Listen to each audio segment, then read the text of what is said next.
J'ai eu l'idée de vous parler des bottillons courts aujourd'hui, suite à un essayage que j'ai fait avec Josée la semaine passée. C'était vraiment une préoccupation pour elle.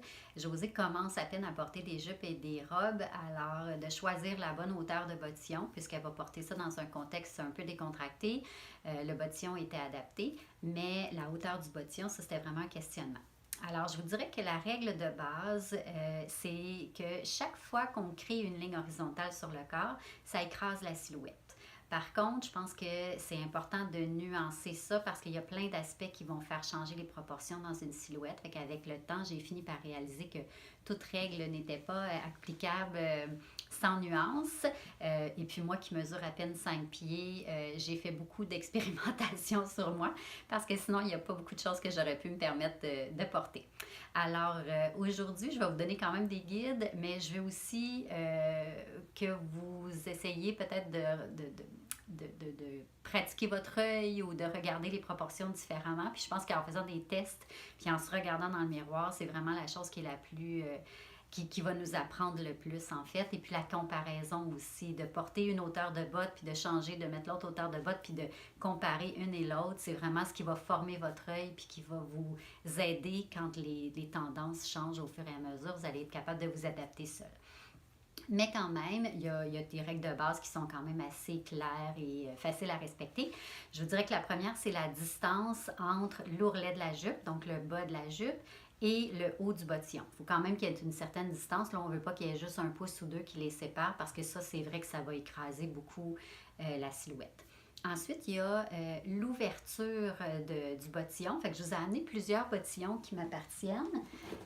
On a des ouvertures qui sont quand même assez étroites comme ça, fait qu'ils sont vraiment près de la jambe. Ça, c'est à privilégier. Ça crée une coupure beaucoup moins importante si on compare avec un bottillon comme celui-ci, un petit bottillon cow-boy, où là l'ouverture est très large, ben c'est sûr qu'on voit encore plus la coupure dans ce sens-là. Alors, ça c'est une chose. Donc, on a parlé de la distance, on a parlé de l'ouverture du bottillon. Et puis, l'autre chose, c'est la couleur. Hein? Bien sûr, si on porte un bottillon noir, comme ça ici, puis qu'on porte un collant noir, ben, on est dans la même couleur, fait que c'est quand même assez, ça amenuise beaucoup le contraste.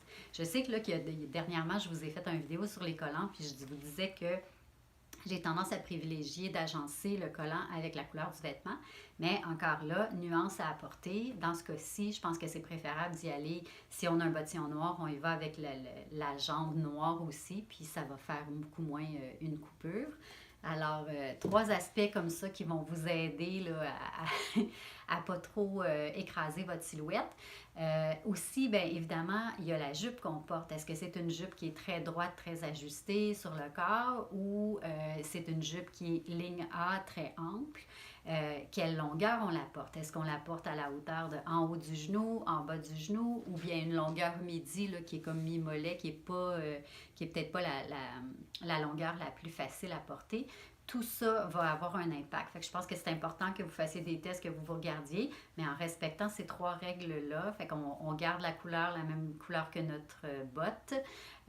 On vérifie, on fait attention à l'ouverture du bottillon et puis à la distance qu'il y a entre l'ourlet et le bottillon. Fait que c'est trois points qui peuvent vous aider à faire le bon choix.